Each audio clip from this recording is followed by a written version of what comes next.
Whichever way you look at it, the days of diesel appear to be numbered, and it won't be long before the slow decline of petrol begins too. Which means, whether you like it or not, we're going to have to start embracing more eco-friendly cars. Well, I guess if you can't beat them, you've got to join them.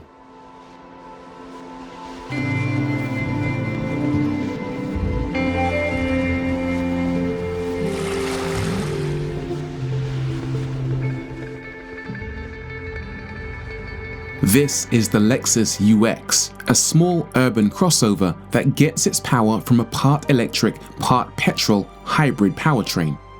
It's exactly the kind of thing enthusiasts will absolutely despise, and yet increasingly, it seems it's exactly the kind of thing we'll all be forced to embrace.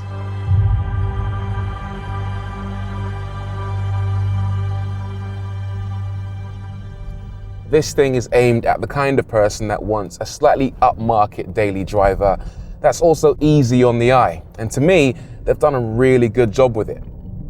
It's got that big, aggressive spindle grille that Lexus are famous for. In this case, it's made up of lots of tiny L shapes, which is a really nice touch. Plus, there are lots of creases and lines and a sporty stance. The whole thing is just a really appealing aesthetic package.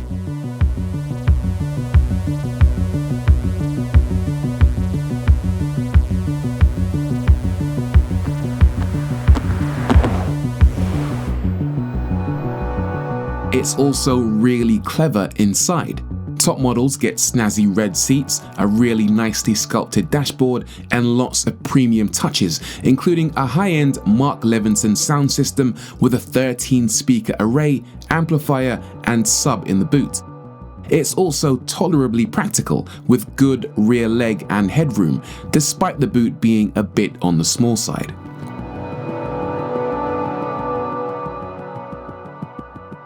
My favourite feature of all, though, has got to be the doors.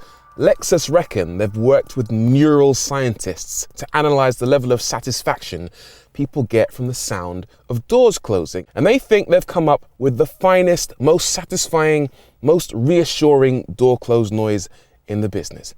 Sounds like bollocks, but listen to this. Oh. They've nailed it, haven't they? But as good as it might sound, there's no denying this car will not be to everyone's taste. Especially not traditionalists. It's gonna ruffle a few feathers for a couple of reasons. Firstly, because this is a small urban crossover, and literally every second vehicle released these days is a small urban crossover. In the time it's taken me to read that sentence, someone, somewhere, has released yet another one. They're ubiquitous. The other thing that might be slightly disappointing if you have even a vague interest in driving for pleasure is that this car is, and there's no polite way of putting this, it's basically a fancy Prius. It might look a little bit more upmarket and the specific technology is slightly different, but it is still related to the hybrid that everyone loves to hate. The UX will be sold in a few different guises, but in the UK at least, it will come with a 2-litre petrol engine that's assisted by nickel metal hydride batteries and either one, or in the case of the E4 model, 2 electric motors. That model uses an extra 9 horsepower motor on the rear diff, not for any additional grunt or traction obviously, but for added stability. Both versions offer an impressive 50 miles per gallon on the WLTP cycle with CO2 emissions in the region of 100 grams per kilometre, better than many diesels, and without the issue of belching out toxic nitrogen dioxide in the process. Both will do 0 to 60 in around 8 seconds. Technically, it's all incredibly impressive. The whole thing is just a super efficient package. But the question you have to ask is it actually fun to drive? Lexus might have us believe that the UX is sporty thanks to its deliberately low driving position, aggressive styling, and sporty badging in the F-Sport models, but that's not really what this car's about. Sadly, the performance is a little bit underwhelming. Around town, it's actually not bad. It's really quiet, it's comfortable, and it actually makes a nice change from driving a noisy, rattly old diesel. However, when you start to push on a little bit, it does start to unravel slightly.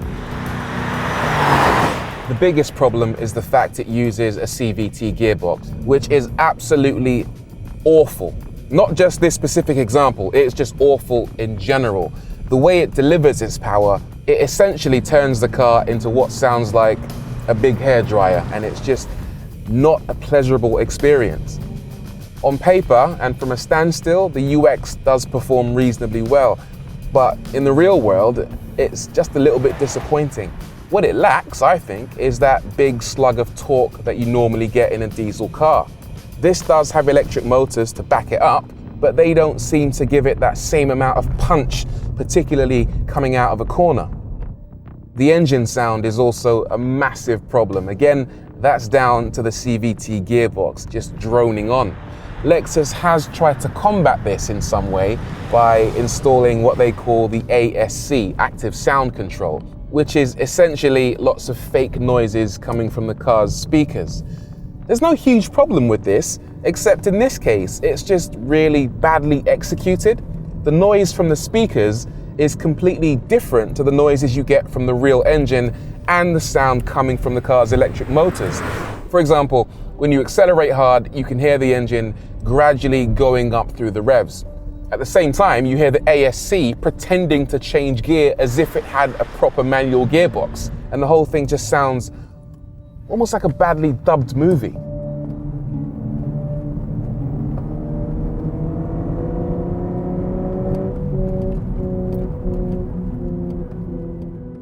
Luckily, of course, you can turn the fake noises off. And if you've no intention to drive the UX for pleasure, and there are plenty of people for whom a car is simply a device for looking cool while getting from A to B, then the UX is worth a look. Is it better than your average diesel? In many ways, yes, especially around town. It does make a nice change from the usual suspects, and it really is lovely to look at, both inside and out. It deserves a second look. If you're after a car that has an aspirational badge, is pretty, is cheap to run, then you could do worse. But where driver enjoyment is concerned, you also could do better.